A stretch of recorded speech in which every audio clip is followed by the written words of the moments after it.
Sokszor letiszásoznak, van, hogy lefideszeseznek. Ez a libertárius nézetekkel jár, hogy hol az egyik, hol a másik oldalról megkapja az ember a beszólogatásokat. Ha azt mondod, hogy nem akarsz az Ukrajnában lévő vérontásra adópénzt fordítani, akkor szemét fideszes vagy. Ha viszont bármiben kritizálod Orbánt és a Fideszt, akkor meg tiszás. Ez van.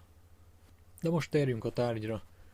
Nem tudom, hogy a tiszások mit várnak a kormányváltástól, csak úgy nagyjából sejtem. Talán részben azt, amit én is várok. Tehát ha megkérdezi tőlem egy kormánypárti, hogy miért, mit gondolsz, mi lesz, ha jön a Tisza kormány, akkor jön a gazdagság, minden rögtön tökéletes lesz. Hát persze, hogy a válaszom, hogy nem.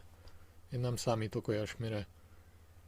Egyrészt tudom, hogy van a Tiszával egy rakás probléma, meg hogy MP is neres volt, vele szerintem az a fő gond.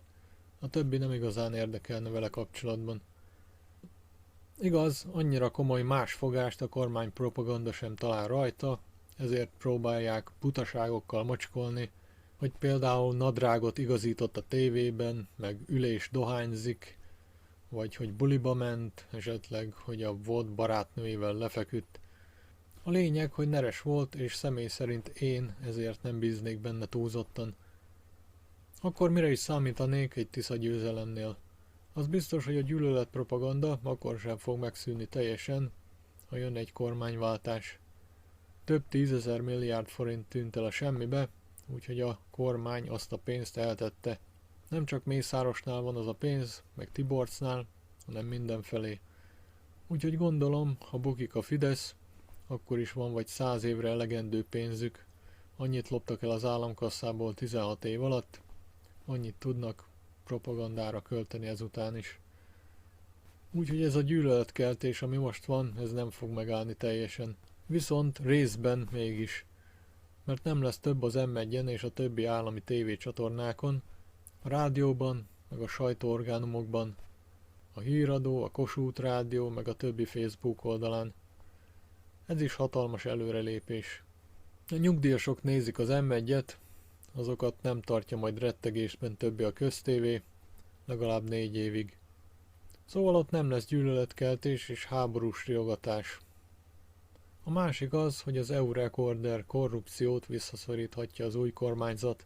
Nem mondom, hogy teljesen meg tudja azt tenni, de ha 95%-ban sikerül, az már is nagyon sokat fog jelenteni. A következő talán az EU-s pénzek ügye. Ha a korrupciót megfékezik, akkor az EU kiadja majd a Magyarországnak járó pénzeket is. Tehát rögtön 2 helyről lesz forrása az országnak. Az egyik az EU-tól érkező támogatás, a másik, hogy nem tűnik el a pénzek jelentős része a zsebekben. Meg persze jobb lenne kevesebb nyalás is ezen a ponton. A jelenlegi kormány és Orbán nyal Putyinnak, a kínai elnöknek, Trumpnak, az EU-nak, de még a török elnöknek is. Szégyen az egész és megalázó. A következő kormány remélhetőleg ezt befejezi, és nem fog tovább megalázkodó szolgát játszani. Ha ez a néhány dolog így megtörténik, akkor én már is elégedett leszek. Persze ígérve lett felelősségre vonás is, út a börtönbe, a korruptaknak, stb. Az jól hangzik, de abban nem bízom. Persze, ha mégis megtörténne, akkor nagyon örülnék neki. Ha viszont nem csuknak le senkit, akkor az összes megúszza a 16 éven keresztüli szabadrablást. Egyértelmű, hogy hirtelen jólétre, meg hasonlókra nem kell építeni, mert nem fog megtörténni. Eleve annyi adósság lett felvéve most, így 16 év alatt, hogy a kamatait is lehet majd nyögni. Megint majdnem 80%-ra emelkedett a GDP arányos államadósság. Ennyi volt 2010-ben is. Bár sok dolgot ígér a Tisza, én a mesékben nem hiszek, csak a legalapvetőbb megoldható dolgokra számítanék mindenki helyében. A gazdaságpolitikájuk is baloldali, mint a Fidesznek, csak kevésbé az. Meg ott van, hogy kiszednék belőle az elvtársi korrupt osztogatást. De a sok magas adó az marad az emberek nyakán. Persze, ha egy kicsit lazul a hurok, azt gondolom egy fokkal jobb lesz. Illetve az is pozitívum lenne, ha a bebetonozott kormányt leváltanák, mert egy új kormány, ami nincs belegyógyulva a hatalomba, azt majd könnyebb lenne leváltania valami újabb erőnek. A kétharmaddal meg el tudnák törölni a 16 évnyi Fidesz kétharmados törvényeket. Persze nem sok esély van arra, hogy megszerezze a kormányváltó erő most a kétharmadot, de talán megtörténhet még az is.